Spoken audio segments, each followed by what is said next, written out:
टियन के पीछे कोई आ जाता है और वो उसे देखने के लिए उसकी ओर घूमती है और अचानक से नीचे की ओर गिर जाती है। येलो हेयर बॉय गुस्से से टियन से कहता रहता है कि आखिर आप कौन हैं और आखिर आपकी हिम्मत कैसे हुई मेरी क्वार्टर में आने की। टियन उसे देखकर घबरा जाती है और रोते हुए कहती है कि प्लीज मुझे बचा लीजिए, मैं आपसे रिक्वेस्ट करती हूँ कि प्लीज मुझे बचा लीजिए। और यह सुनकर येलो हेयर बॉय कहता है कि क्या कहा आपने। येलो हेयर बॉय उसे देखकर आश्चर्य में था क्योंकि वो सोच रहा था कि आखिर यह बच्ची कौन है और इसके अलावा जहाँ तक कि उसे पता है नेस्ट्रियन परिवार में सिर्फ एक ही लड़की है। येलो हेयर बॉय उसे ध्यान से देखता रहता है और सोचता रहता है कि उसकी अवस्था बहुत ही ज्यादा जर्जर है और उसकी आईज भी ब्लू की जगह येलो है, इसीलिए मुझे लगता है कि यह रोविन नेस्ट्रियन बिल्कुल भी नहीं है। येलो हेयर बॉय टियन से कहता रहता है कि सबसे पहले आप रोना बंद कीजिए और मेरे सवाल का जवाब दीजिए कि आप कौन हैं। अगर आपने अभी रोना बंद नहीं किया तो मैं अभी इसी वक्त आपको यहाँ से निकाल दूंगा। टियन जल्दी से रोना बंद कर देती है और वो उससे कहती है कि मैं बहुत ही ज्यादा लापरवाह हूँ और मेरा नाम टियन नेस्ट्रियन है और मैं यहाँ से जल्द दूर भागना चाहती हूँ। अचानक से किसी के आने की वहाँ आवाज आती है और यह देखकर टियन डर जाती है और येलो हेयर बॉय उस ओर देखते हुए सोचता रहता है कि ऐसा लगता है कि कोई और भी उसके पीछे पड़ा हुआ है और उसका पीछा कर रहा है। येलो हेयर बॉय टियन से कहता रहता है कि अभी के लिए आप मेरे साथ चलो और इसके अलावा क्या आप अपना रूप बदल सकती हो। येलो हेयर बॉय टियन को उसके कमरे में ले आता है और टियन ने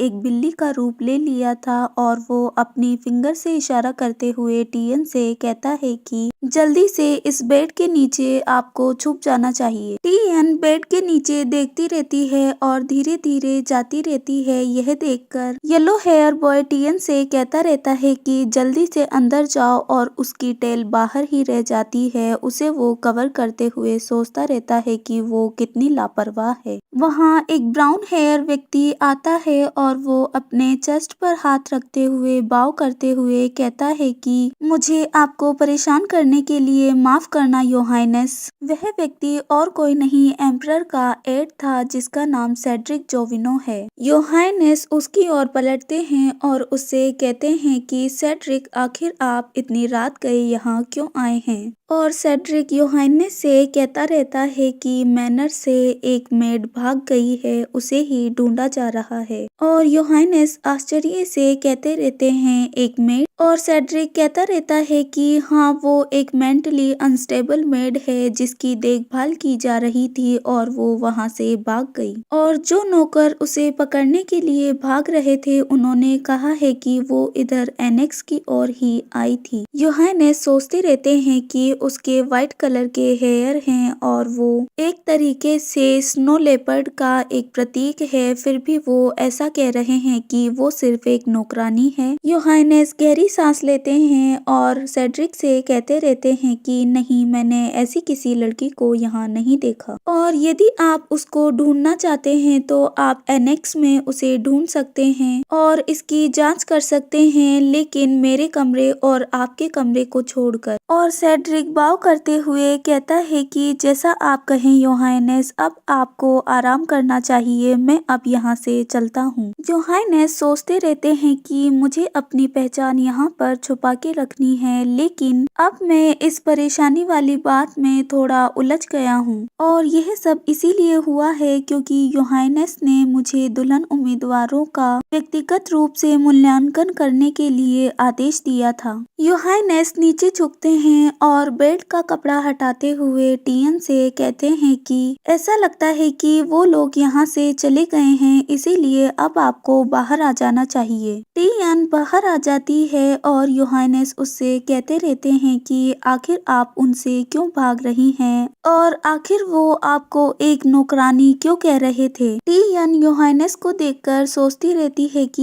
यह व्यक्ति मुझे यंग ही लगता है, लेकिन उसे देखकर ऐसा लगता है कि उसका स्टेटस बहुत ही ऊंचा है। और इसके अलावा क्या ऐसा उल्लेखनीय व्यक्ति मेरी मदद करेगा? और अचानक से टियन को याद आता है इससे उसे कोई फर्क नहीं पड़ता क्योंकि अभी उसकी जो भी मदद करेगा वो उससे मदद लेगी। टियन अपनी ह्यूमन फॉर्म में आ जाती है और वो अपनी सिक्कों की पोटली को कसते हुए कहती रहती है कि मुझे जन्म से ही यहाँ बंद करके रखा गया है और मेरे ग्रैंडफादर कहते हैं कि मैं हमारे परिवार में एक कलंक हूँ और उन्होंने यह भी कहा है कि मेरे पास किसी भी प्रकार की एबिलिटी नहीं है। इसके अलावा मैं बहुत ही ज्यादा भयानक दिखाई देती हूँ। योहानेस टियन की बातों को सुनते रहते हैं और वो उससे कहते हैं कि तो आपने यहाँ जो कुछ भी हो रहा है उसका फायदा उठाया और वहाँ से भाग आई। और टियन नीचे देखते हुए कहती रहती है कि हाँ आपने सही कहा। योहानेस टियन से कहते रहते हैं कि आप अगर मैनर से भाग जाएंगी तो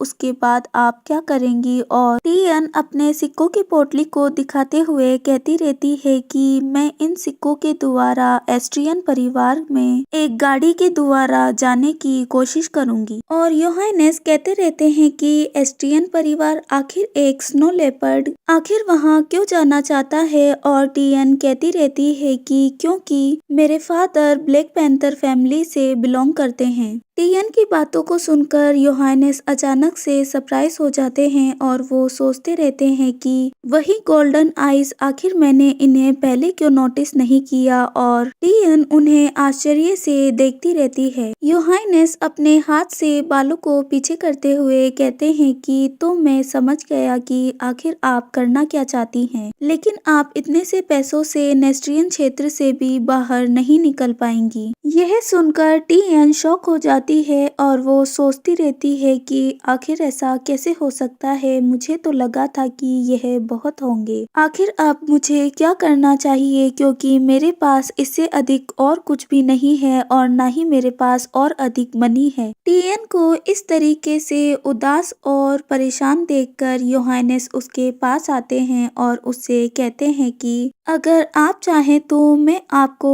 एस्ट्रियन तक ले जाऊंगा। यह सुनकर टियन सरप्राइज हो जाती है और जल्दी से बेड से खड़ी हो जाती है क्योंकि उसने नहीं सोचा था कि वो इतना जल्दी मान जाएगा। और वो आश्चर्य से कहती है क्या सच में? और योहानेस कहते हैं हाँ जरूर। यह सब सुनकर टियन बहुत ही ज्यादा खुश थी और वो कहती है इसके लिए आपका बहुत बहुत शुक्रिया और कभी न कभी मैं आपकी इस दयालुता का बदला अवश्य चुकाऊंगी। यह सुनकर योहानेस गहरी सांस लेते हैं और कहते रहते हैं कि इसकी कोई जरूरत नहीं है क्योंकि यह कोई बड़ी बात नहीं है। और टियन कहती रहती है कि फिर भी आपने मुझे यहाँ से बचाया है। टियन को उसका नाम नहीं पता था और वो कहती है कि मुझे आपको क्या कहकर पुकारना चाहिए, क्या आप मुझे अपना नाम बताएंगे? योहानेस अपने आप को इंट्रोड्यूस करते हुए कहते हैं कि मेरा नाम इयान ड्रॉस कैसियन है और आप मुझे इयान कह सकती हैं। टियन सोचती रहती है कि उन्होंने कहा है कि उन्हें इयान कहना है, लेकिन मुझे उन्हें इयान सर कहना चाहिए या फिर इयान। प्रिंस इयान वहां से जाते जाते कहते रहते हैं कि अब आपको आराम कर लेना चाहिए। अगर आप कल ठीक से नहीं चल पाई तो मैं आपको यही छोड़कर चला जाऊंगा। यह सुनकर टियन सरप्राइज हो जाती है और वो कहती रहती है कि लेकिन अगर मैं यहाँ ऐसे ही सो गई और अचानक से कोई अंदर आ गया तो? इयान कहता रहता है कि इस कमरे में कोई भी नहीं आएगा, क्या अभी भी आप परेशान हैं? और फिर भी टियन वहाँ डरी डरी सी खड़ी रहती है। यह देखकर योहानेस अपने हाथ को आगे करते हैं और उनके हाथ के ऊपर एक ग्लोइंग लाइट चमकने लगती है जो कि उनका मैजिक था। इयान को अचानक से ऐसा करते देखकर टियन सरप्राइज हो जाती है और उसे देखकर वो सोचती रहती है कि क्या यह एक व्हाइट होल है? और इवान अपने मैजिक को यूज करते हुए कहते रहते हैं कि यह मेरी एबिलिटी है जिसमें मैं एक ऐसा स्थान बना सकता हूँ जिसे सिर्फ मैं ही खोल सकता हूँ और मैं ही बंद कर सकता हूँ। और आपको अपने स्नो लेपर्ड के रूप में आ जाना चाहिए और इसके अंदर चले जाना चाहिए। यह सुनकर आश्चर्य से टियन कहती है, क्या कहा आपने? इयान टियन को ऐसे घबराते हुए देखकर कहता रहता है कि आपको डरने की जरूरत नहीं है, मैं इसे कभी भी खोल सकता हूँ और कभी भी बंद कर सकता हूँ, और जब तक कि मैं जीवित हूँ तब तक आप इसमें कभी नहीं खो सकती हैं। टियन थोड़ा डरी हुई थी और वो अपनी मुट्ठी को कसते हुए सोचती रहती है कि अब उसके पास इसके अलावा और कोई रास्ता नहीं है, और इसके अलावा यह मैनर के लोगों द्वारा पकड़े जाने से तो अच्छा ही है। इयान उसे अपने हाथों से उठा लेता है और पोर्टल के दूसरी ओर छोड़ते हुए कहता है कि जैसे ही यहाँ सब सुरक्षित हो जाएगा मैं आपको यहाँ से बाहर निकाल लूंगा। टियन वहाँ आ जाती है और वहाँ सब कुछ बिखरा पड़ा था और उसे देखकर वो सोचती रहती है कि क्या यही वह उपस्थान है। टियन धीरे धीरे आगे बढ़ती जाती है और अचानक से वो एक टेडी बियर के अड़ जाती है और वो अचानक से गायब हो जाता है। यह देखकर टियन शॉक हो जाती है और सोचती रहती है, मैंने तो इसे बस टच ही किया था। अब मुझे आगे बढ़ते हुए सावधानी से आगे बढ़ना चाहिए ताकि मैं यह सुनिश्चित कर सकूं कि मैं इस जगह को और कोई नुकसान ना पहुंचाऊं। टियन को अचानक से एक क्वेश्चन दिखाई देता है और उसे देखकर वो सोचती रहती है कि यहाँ इस जगह में एकमात्र वह क्वेश्चन ही है जो चमकदार दिखाई दे रहा है, लेकिन मुझे आश्चर्य है कि मैं उसे भी छूंगी तो वो कहीं गायब ना हो जाए। टियन उसे हल्का सा टच करके देखती है और वो गायब नहीं होता है। यह देखकर वो खुश होती है और सोचती रहती है कि यह गायब भी नहीं हुआ और यह बहुत ही ज्यादा सॉफ्ट है। टियन उस क्वेश्चन पर लेट जाती है जो कि बहुत ही ज्यादा सॉफ्ट था और वो कहती रहती है कि यह बहुत ही ज्यादा आरामदायक है, और वो आशा करती रहती है कि जब वो अपने पिता के पास जाए तो वो उसके साथ भी इतना अच्छा व्यवहार ही करे। यहाँ से सीन शिफ्ट हो जाता है और ड्यूक नेस्ट्रियन कहते रहते हैं कि कल रात जो कुछ भी हुआ उसके लिए मुझे माफ करना, और इसके अलावा मैं जानना चाहता हूँ कि आपको यहाँ नेस्ट्रियन में रहकर कैसा महसूस हुआ, क्या आपको यहाँ अच्छा लगा? और सेड्रिक कहते रहते हैं कि आपकी मेहमान नवाजी का बहुत बहुत शुक्रिया, मैं कल रात को बहुत ही अच्छे से सोया, और इसके अलावा औपचारिक रात्रि भोज भी बहुत ही ज्यादा अच्छा था। और ड्यूक नेस्ट्रियन सोचते रहते हैं कि रोविन का अभी कोई पता नहीं है, और इसके अलावा उन्होंने ऐसी विनम्र टिप्पणी की बिल्कुल भी अपेक्षा नहीं की थी, और यह सब उस टियन के उत्पात के कारण हुआ है जिसने कि यहाँ से भागने की कोशिश की, और आखिर यह इस वक्त ही क्यों होना था। मुझे लगता है कि मुझे इस बारे में थोड़ा शांत ही रहना चाहिए। ड्यूक नेस्ट्रियन अपने चाय के कप को नीचे रखते हैं और स्माइल करते हुए कहते रहते हैं कि तो क्या आप जाने से पहले एक बार रोविन से और मिलना चाहेंगे? अगर आप चाहें तो मैं अभी रोविन को बुला देता हूँ। यह सुनकर सेड्रिक जल्दी से वहाँ से खड़े हो जाते हैं और वो कहते रहते हैं कि रास्ता बहुत ही ज्यादा लंबा है, इसीलिए अब मुझे यहाँ से निकलना चाहिए, और यह देखकर ड्यूक सरप्राइज हो जाते हैं। सेड्रिक कहते रहते हैं कि मैं अगली बार आपसे मिलूंगा, जब आप कैपिटल में आएंगे तो मैं भी आपकी अच्छे से मेहमानबाजी करूंगा। और यह सुनकर ड्यूक नेस्ट्रियन जल्दी से खड़े होते हैं और कहते हैं, लेकिन मेरी बात तो सुनिए। अचानक से वहाँ रोविन भी आ जाती है और वो स्माइल करते हुए कहती है, ग्रैंडफादर मैं यहाँ आ गई। यह देखकर ड्यूक नेस्ट्रियन सरप्राइज हो जाते हैं और वो रोविन से कहते हैं कि आपको रुकना चाहिए, आप यहाँ नहीं आ सकती हैं। और रोविन कहती रहती है कि क्या गेस्ट अब यहाँ से जा रहे हैं? रोविन अपने ग्रैंडपा के पास जाती है और क्यूट सा फेस बनाते हुए कहती है कि क्या वह रोविन से बात करना पसंद करेंगे? यह सुनकर सेड्रिक रोविन की ओर मुड़ता है और कहता है, मिस रोविन आपसे मिलकर मुझे खुशी हुई, और कहता है कि क्रिश्चियन का आशीर्वाद आपके साथ हमेशा रहे। यह देखकर ड्यूक नेस्ट्रियन को समझ में आ रहा था कि वो उसे पूरे तरीके से इग्नोर करने वाले हैं, और इसके अलावा वो उसके उम्मीदवार के रूप में भी उस पर दोबारा विचार कभी नहीं करने वाले हैं। और रोविन सेड्रिक से कहती रहती है कि आखिर आखिर हम दोबारा कब मिलेंगे और आप यहाँ मैंशन को वापस दोबारा कब देखने आएंगे। यह देखकर रोविन के ग्रैंडफादर सोचते रहते हैं कि उसे अब यह नहीं करना चाहिए। रोविन अपने ग्रैंडफादर के पास जाती है और कहती रहती है कि ग्रैंडपा, मैं भी कैपिटल में घूमने के लिए जाना चाहती हूँ और इसीलिए मैं सोच रही थी कि मैं भी अतिथियों के साथ कैपिटल में जा सकती हूँ। और अचानक से योहानेस भी वहाँ आ जाते हैं। योहानेस के आते ही सेड्रिक अपने चश्मा को ठीक करता है और कहता है अब हमें भी चलना चाहिए। यह देखकर रोविन कहती रहती है कि मुझे भी अपने साथ ले चलो और वो वहाँ से चले जाते हैं। यह देखकर ड्यूक नेस्ट्रियन सोचते रहते हैं कि यह सब उस हाफ ब्रीड की वजह से हुआ है। उसने मेरे ऐसे महत्वपूर्ण दिन को बर्बाद कर दिया जिसकी मैं 1 महीने से तैयारी कर रहा था। ड्यूक नेस्ट्रियन उन्हें वहाँ से ऐसे ही नहीं जाने दे सकते थे और वो भी उनके पीछे पीछे बाहर चले जाते हैं और सोचते रहते हैं कि उन्हें जल्द ही उसके पास जाना होगा और उन्हें पकड़ना होगा और वो बाहर आ जाते हैं। ड्यूक योहानेस के दरवाजे को पकड़ते हुए कहते हैं कि कैस्ट्रियन का आशीर्वाद हमेशा एस्ट्रियन पर बना रहे। और यह सुनकर योहानेस जल्दी से दरवाजा बंद कर लेते हैं और उनके सर्वेंट भी जल्दी से कैरिज को वहां से ले जाते हैं और यह देखकर ड्यूक भी सरप्राइज थे। योहानेस अपनी कैप को उतारते हुए कहते रहते हैं कि आखिर वो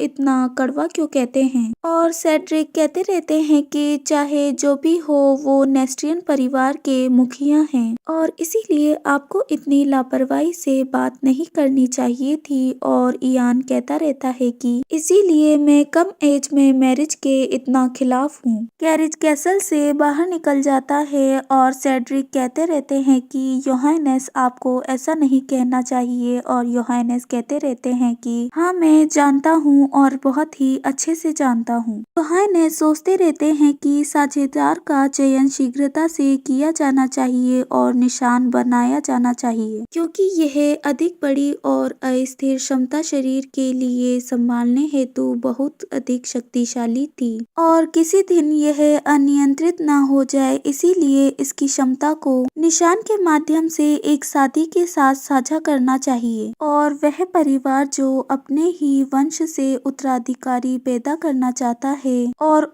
ज्यादा अधिक पावरफुल बनना चाहता है, इसीलिए वो इस सिचुएशन का लाभ उठाना चाहता है। प्रिंस इयान यह सब सोच सोच कर थक गए थे और सेड्रिक योहानेस से कहता रहता है कि मुझे ऐसा लगता है कि नेस्ट्रियन परिवार के मुखिया किसी न किसी बात को लेकर बहुत ही ज्यादा परेशान लग रहे थे। कहीं इसका संबंध रात को हुई घटना से तो नहीं है। और योहानेस सेड्रिक से कहते हैं कि हाँ आपने ठीक कहा। और यह सुनकर सेड्रिक आश्चर्य में था क्योंकि उसे नहीं पता था कि आखिर उन्हें इस बारे में कैसे पता। प्रिंस इयान अपने मैजिक का उपयोग करते हैं और व्हाइट पोर्टल को खोलते ही वो टीएन को वहां से बाहर निकाल लेते हैं। अचानक से योहानेस द्वारा एक कैट को उनके पोर्टल से बाहर निकालते देखकर सेड्रिक आश्चर्य में पड़ जाता है क्योंकि उसने ऐसा बिल्कुल भी नहीं सोचा था। इयान उसको सहलाते हुए कहता रहता है कि क्या आप सो रहे थे, आप ठीक तो है ना, आपको वहाँ डर तो नहीं लगा है ना। और इयान को ऐसा व्यवहार करते देखकर सेड्रिक अपने चश्मा को साफ करते हुए सोचता रहता है कि कहीं मैं यह सपना तो नहीं देख रहा। इयान सेड्रिक से कहता रहता है कि सबसे पहले मैं एस्ट्रियन घर जाऊंगा क्योंकि वो टीएन को सही सलामत वहाँ घर पर पहुँचाना चाहता था। यह सुनकर सेड्रिक कहते रहते हैं कि आखिर आप एस्ट्रियन के घर क्यों जाना चाहते हैं। और इयान उससे कहता है कि मैं इस बच्ची को वहाँ पहुँचाना चाहता हूँ।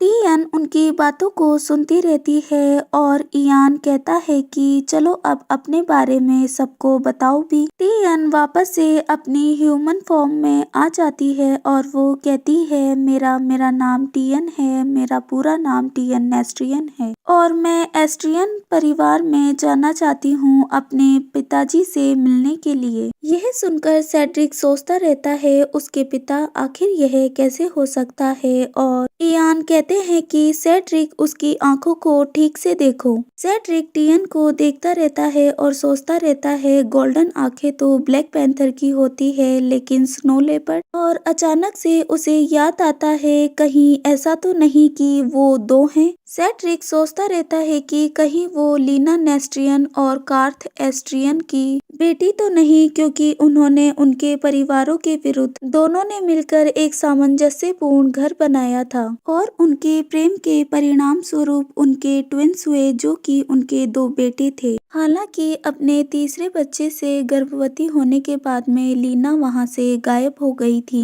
और उसके कुछ समय बाद में ही नेस्ट्रियन परिवार ने लीना की डेथ की घोषणा की और इसके बाद एस्ट्रियन परिवार को लीना का अंतिम संस्कार करना पड़ा बिना उसके शरीर के और बिना उसके तीसरे बच्चे को प्राप्त करे। सेड्रिक यह सब सोचकर शॉक में था और वो कहता है योहानेस कहीं यह वही तो नहीं, और वो सोचता रहता है कि कहीं यह वही बच्चा तो नहीं जिसे कि सब मरा हुआ समझ रहे थे। प्रिंस इयान जब उससे मिले थे और उससे पूछा था तभी वह समझ गए थे कि वो कौन है और वो सेड्रिक से कहते रहते हैं कि इसीलिए मैं कह रहा हूँ कि जितना जल्दी हो सके उतना जल्दी वहाँ चलो, और इसके अलावा हमें रास्ते में कहीं रुकना भी है। 3 दिन बाद वो एस्ट्रियन कैसल पर पहुँच जाते हैं। उनके वहाँ पहुँचते ही बटलर बाव करते हुए कहता है कि मैं his grace crown Prince Ian dress caisson का स्वागत करता हूँ और कैसियन का आशीर्वाद हमेशा बना रहे। वो व्यक्ति और कोई नहीं एस्ट्रियन परिवार का बटलर था जिसका नाम पार्डन था।